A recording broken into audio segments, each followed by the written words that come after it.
For centuries, North and South Korea remained unified and peacefully coexisted due to a shared culture, language, and national identity. Yet, for most of the 20th century, the two Koreas emerged as rivals with an intense level of contempt for each other. With the end of the Second World War, the two Koreas were split across the 38th parallel and have remained at odds. During the Cold War, the Korean Peninsula became a target of two superpower combatants, the Soviet Union and the United States. When whales fight, the shrimp's back is broken is a famous proverb used by many Koreans to recount the unjust treatment inflicted upon them, which led to its division into two distinct states. A unified Korea.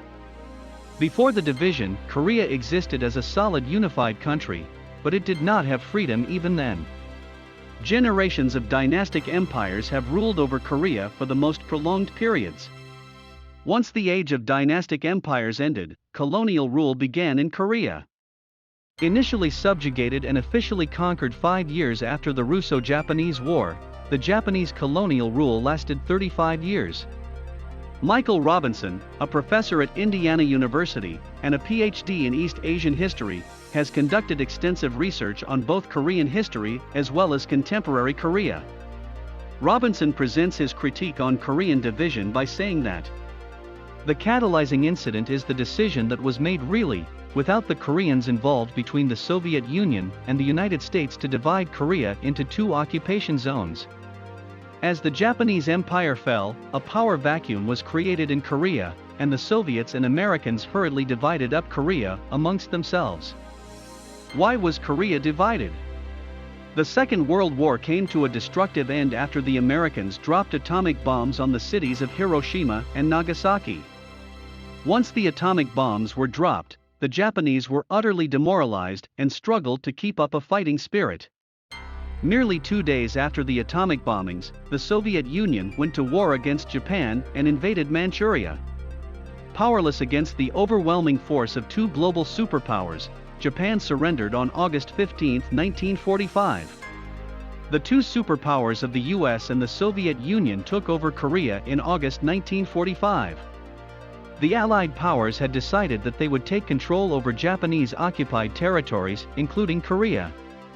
It was believed that Allied control would protect Korea from destabilization, and once stability is achieved, the people of Korea can organize elections and set up a government. The influence of Cold War politics. The United States initially hesitated to take control of Korea because they were already burdened with administering the Philippines. This initial hesitation from the US meant that the Soviets were able to take control over the land that they had previously foregone after the Russo-Japanese War of 1904. The initial Allied plan for Korea was that they would temporarily control the territory and then leave so that the Koreans could figure things out for themselves.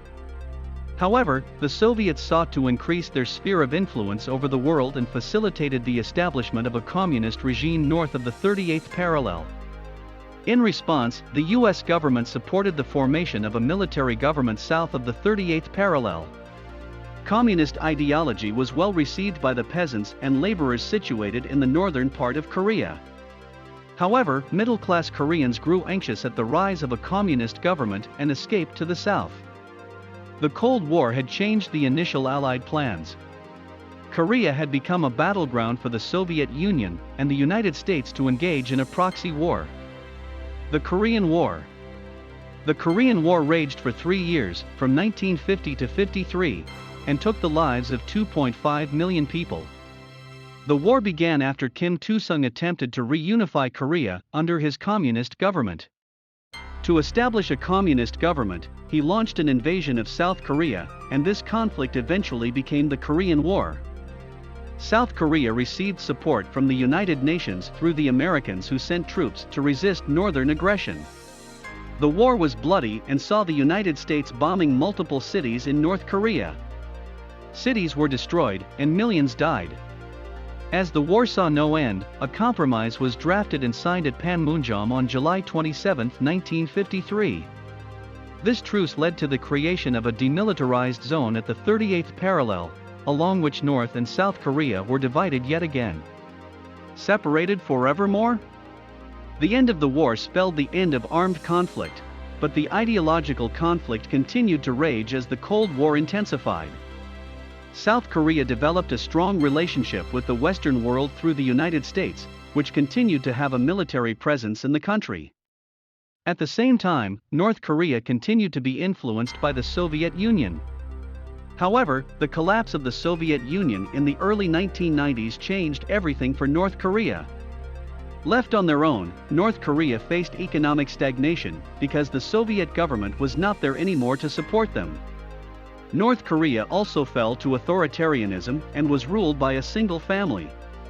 The Kim family had absolute authority in North Korea, and the family continued to rule for 3 generations and retains power over North Korea even today. Present-day Korea. Today, the gulf between North and South Korea is the widest it has ever been, and the two countries look nothing like each other. North Korea continues to be economically underdeveloped and has focused exclusively on maintaining military strength by investing in military technologies like nuclear weaponry. Meanwhile, South Korea has economically developed and is famous for housing tech giants like Samsung, automotive manufacturers like Hyundai, and the incredibly popular K-pop and K-dramas. The border between the two countries on the 38th parallel continues to exist, and the ideological differences between the two sides of the border have never been more pronounced. Korea today is radically different from the unified Korea that lived in peace hundreds of years ago.